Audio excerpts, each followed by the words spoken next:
Hi friends, the God the greatest of all time കണ്ടു. അത്യാവശ്യം എക്സ്പെക്റ്റേഷനോടുകൂടി തന്നെയാണ് പോയത്.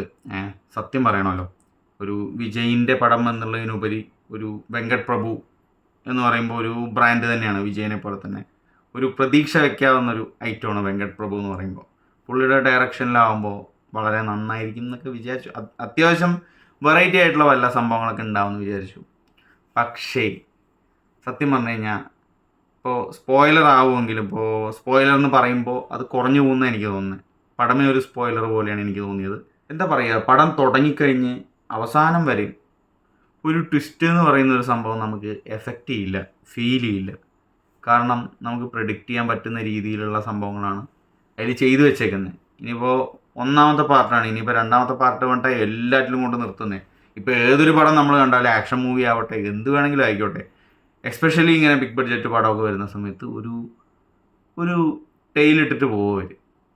അത് കീറി പിടിക്കുന്നതിന് വേണ്ടി അടുത്ത പടത്തിന് വേണ്ടിയിട്ടുള്ള ഒരു സംഭവം ഇട്ടിട്ട് പോകും. അതിനൊരു സീൻസും കാര്യങ്ങളൊക്കെ കാണിച്ച് നമ്മളൊന്ന് എക്സൈറ്റ് ആക്കാൻ വേണ്ടി നോക്കും.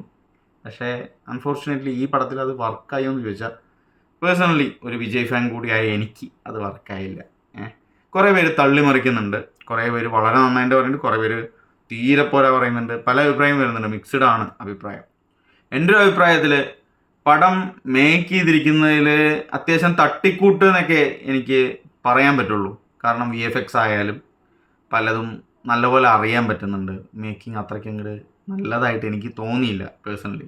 VFXൻ്റെ കാര്യമായാലും ശരി, പിന്നെ ചൈൽഡ്ഹുഡ് വിജയിൻ്റെ കഴിഞ്ഞിട്ട് ഈ ഒരു ഗ്രാഫിക്കലി പ്രസൻറ്റ് ചെയ്തിട്ടുണ്ട്, ഒരു ആനിമേഷൻ പോലെ പ്രസൻറ്റ് ചെയ്തിട്ടുണ്ട്. അതിലൊന്നും പെർഫെക്റ്റ് അല്ല ആ ഒരു ക്യാരക്ടർ. ഓക്കെ, ഇതിൽ യങ്ങായിട്ട് കാണിക്കുന്ന വിജയിനെ കാണിക്കുന്നുണ്ട്. അതൊക്കെ ഏകദേശം നമ്മൾ ട്രെയിലറിലും കണ്ടിട്ടുള്ളത് തന്നെയാണ്. അത് അത്രയ്ക്ക് ബോറായിട്ടൊന്നും എനിക്ക് തോന്നിയില്ല. അത് വളരെ നന്നായിട്ട് തന്നെയാണ് എനിക്ക് തോന്നിയത്. അത്യാവശ്യം ആ ഒരു യങ്ങായിരിക്കുമ്പോൾ എങ്ങനെയാണോ ഉണ്ടാവുക ആ ഒരു മുഖം, അങ്ങനെയുള്ളൊരു സംഭവമായിട്ടാണ് എനിക്ക് തോന്നിയിട്ടുള്ളത്. പക്ഷേ അതിനേക്കാളും ചെറുപ്പം ഒരു ടീനേജ് കാണിക്കുന്നൊരു സമയമുണ്ട്. അത് ശരിക്കും ഒരു അനിമേഷനാണ് ചെയ്തിരിക്കുന്നത്.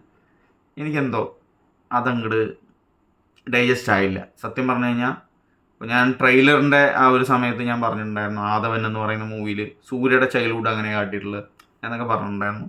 പക്ഷേ ഇത് അത്രയ്ക്ക് അങ്ങോട്ട്, ഇപ്പോൾ ടെക്നോളജി അത്രയ്ക്ക് അഡ്വാൻസ്ഡായി, ഇത്രയും കൂടി ഡെവലപ്പ് ചെയ്യായിരുന്നു എന്ന് എനിക്ക് തോന്നി.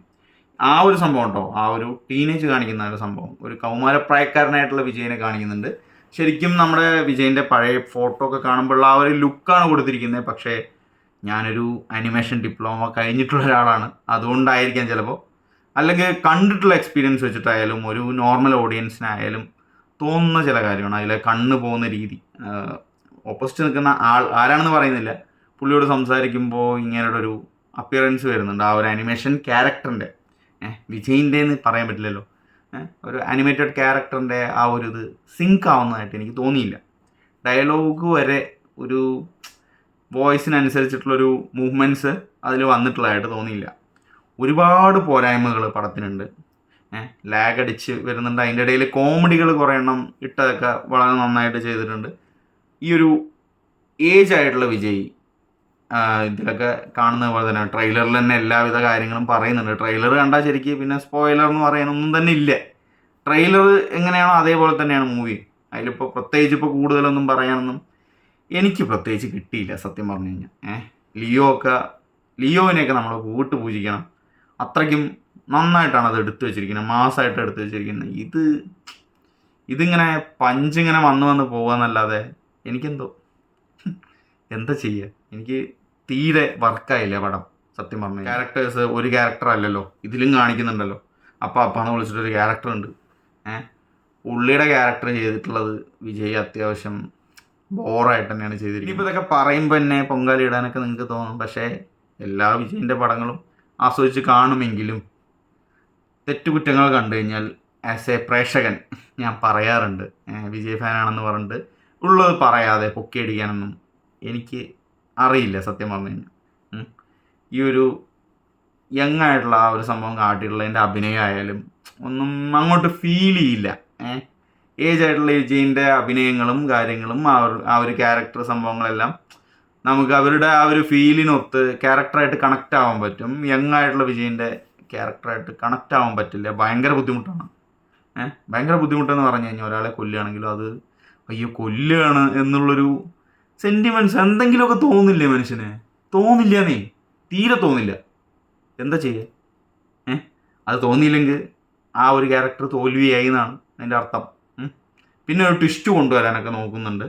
ഞാൻ അൺഫോർച്ചുനേറ്റ്ലി വേറൊരു കാര്യത്തിലും എനിക്ക് ബാഡ് ലക്കാണ് ശരിക്കും പറഞ്ഞാൽ. ആ ഒരു ട്വിസ്റ്റും വർക്കൗട്ട് ആവാത്തതിന് കാരണം ഞാൻ ബഡേ മിയാൻ ചോട്ടെ മിയാൻ എന്ന് പറയുന്ന സിനിമ കണ്ടിട്ടുണ്ട്.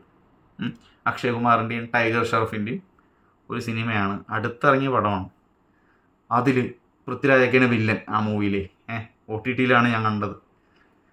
അതിലൊരു സംഭവമുണ്ട്, അതുമായിട്ട് ഏകദേശം മാച്ച് ചെയ്യുന്ന രീതിയിലാണ് ഇത് വന്നിരിക്കുന്നത്. അതിനിപ്പോൾ ടൈമിങ് എനിക്കറിയില്ല, ഇതിൻ്റെ മേക്കിങ്ങോ അതിൻ്റെ മേക്കിങ്ങോ തമ്മിലുള്ള ആ ഒരു ഇതൊന്നും എനിക്കറിയില്ല. എന്താണ് പറ്റിയ വെങ്കട് പ്രഭുവിന് എന്ന് എനിക്ക് മനസ്സിലാവുന്നില്ല. ഒരേ ഒരു കാലഘട്ടത്തിൽ രണ്ടു കൂട്ടരും ഇങ്ങനെ ചിന്തിക്കുക, മറ്റേതിൻ്റെ ഡയറക്ടറും ഇതിൻ്റെ ഡയറക്ടറും ഒരേപോലെ ചിന്തിക്കുക പറയുമ്പോൾ എനിക്ക് എന്തോ അങ്ങോട്ട് ശരിയായിട്ട് തോന്നിയില്ല ആക്ച്വലി. ഈ ഒരു ഫൈറ്റ് സീക്വൻസ് ഒക്കെ വരുന്ന സമയത്തായാലും ഒരു നോർമൽ അല്ലാത്ത രീതിയിൽ ഉള്ളൊരു സംഭവങ്ങളൊക്കെ എനിക്ക് ഓൾറെഡി ഫീൽ ചെയ്തിട്ടുണ്ടായിരുന്നു കാണുന്ന സമയത്ത്. അത് ഏകദേശം ക്ലൈമാക്സ് ആകുമ്പോഴേക്കൊന്ന് കണക്റ്റ് ആവുന്നുണ്ടായിരുന്നു ആക്ച്വലി. ഹ്യൂമർ കാര്യങ്ങളെല്ലാം അണ്ണൻ നന്നായി ചെയ്തിട്ടുണ്ട്. അതുപോലെ തന്നെ കൂടെ അഭിനയിച്ചിട്ടുള്ളവരായാലും അത്യാവശ്യം നന്നായിട്ട് തന്നെ ചെയ്തിട്ടുണ്ട്. പക്ഷെ അങ്ങോട്ട് ആ ഒരു കോർഡിനേഷൻ അങ്ങോട്ട് ഒത്തില്ല. മുകേഷ് പറഞ്ഞ പോലെ ഒത്തില്ല എന്ന് പറയും, അതുപോലെയാണ് എനിക്ക് തോന്നിയത്. ഇനിയിപ്പോൾ എന്തായാലും കണ്ടിട്ടുണ്ടെങ്കിൽ നിങ്ങൾ അഭിപ്രായം പറയുക. കാണാത്തവരുണ്ടെങ്കിൽ തിയേറ്ററിൽ പോയി കാണാം. റിവ്യൂ കണ്ടിട്ട് മോശം അഭിപ്രായമാണ് ആളുകൾ പറയുന്നതെന്നും കണ്ട് നിങ്ങൾ അത് പിടിച്ചിട്ട് സിനിമ കാണാതിരിക്കുകയൊന്നും വേണ്ട. കാണാൻ താല്പര്യമുള്ളവർ പോയി കാണുക, വിമർശിക്കാൻ താല്പര്യമുള്ളവർ വിമർശിക്കുക, പ്രോത്സാഹിപ്പിക്കാൻ താല്പര്യമുള്ളവരാണെങ്കിൽ പ്രോത്സാഹിപ്പിക്കുക, എന്തുവേണമെങ്കിൽ ചെയ്യാം. എൻ്റെ ഒരു അഭിപ്രായമാണ് ഞാൻ പറഞ്ഞത്, എൻ്റേത് മാത്രമായിട്ടുള്ളൊരു പേഴ്സണൽ അഭിപ്രായമാണ് പറഞ്ഞത്. പടം എനിക്ക് വർക്കായില്ല. ഡാൻസ് കാര്യങ്ങളൊക്കെ എനർജി ലെവൽ വേറെ ലെവലാണ്. ഫൈറ്റ് സീക്വൻസ് ആയാലും പൊളിയാണ്, അടിപൊളിയാണ്. പക്ഷേ മൊത്തത്തിലൊരു സിനിമ എന്ന് പറയുന്ന ഒരു സാധനം വരുമ്പോൾ എന്തെങ്കിലുമൊക്കെ ഒന്ന് നമ്മൾ പ്രതീക്ഷിക്കാത്ത സാധനം വരണം. ഇതെല്ലാം പ്രതീക്ഷിക്കുന്ന പോലെ ആയാലോ. ഇതിനു മുന്നേ ഇതേ സംഭവം വന്നിട്ടുണ്ട്. ഏതിലാന്ന് വെച്ച് കഴിഞ്ഞാൽ അണ്ണൻ്റെ തന്നെ മറ്റേ പാസമലർ വാരിസ്, കുടുംബ പാസ ചലച്ചിത്രമായിട്ടുള്ള വാരിസ്. ഒട്ടും ഡൈജസ്റ്റ് ആവാത്ത പടം, ഒട്ടും നമ്മളെ എൻ്റർടൈൻ ചെയ്യാത്ത പടം. ആകെ ആ ഒരു ഡാൻസും പാട്ടും മാത്രം അടിപൊളിയായിട്ട്. അത് കഴിഞ്ഞ് ലിയോ നല്ലൊരു ഫീലായിരുന്നു. സത്യമാണ്, ലിയോക്ക് എനിക്ക് നല്ലപോലെ ഇഷ്ടപ്പെട്ട പടമാണ്. ഇത് വാരിസിനെയൊന്നും വെച്ച് ഇതാക്കണ്ട കേട്ടോ. വാരിസിനെയൊക്കെ വെച്ച് നല്ല അടിപൊളി പടം എന്നൊക്കെ പറയാം വാരിസ് വെച്ച് നോക്കുന്ന സമയത്ത്. പക്ഷേ ഞാൻ ഒരേ ഒരു കാര്യം പറയാണ്, ഈ ഒരു ട്വിസ്റ്റ് കുസ്റ്റ് എന്നൊക്കെ പറഞ്ഞിട്ട് വരുന്നൊരു സാധനം ഒരു 100 ട്വിസ്റ്റൊക്കെ ഇടുമ്പോൾ അതിലൊരു 2 എണ്ണമൊക്കെ വേണമെങ്കിൽ ചെറുതായിട്ട് ക്ലിക്കാവും, ചെറുതായിട്ടേ ആവുള്ളൂ. ആ ഒരു പ്രതീക്ഷ മാത്രം വെച്ചാൽ മതി. ഒന്നും പ്രതീക്ഷിക്കാതെ പോയി കണ്ടാൽ ചിലപ്പോൾ മുഴുവൻ കണ്ടിട്ട് വരാൻ പറ്റും. ഇല്ലെന്നുണ്ടെങ്കിൽ ചിലപ്പോൾ എണീറ്റ് പോകാനൊക്കെ തോന്നും. അപ്പോൾ അടുത്ത വീഡിയോയിലൂടെ വേറൊരു സിനിമാ വിശേഷമായിട്ട് വീണ്ടും കാണാം. നന്ദി, നമസ്കാരം.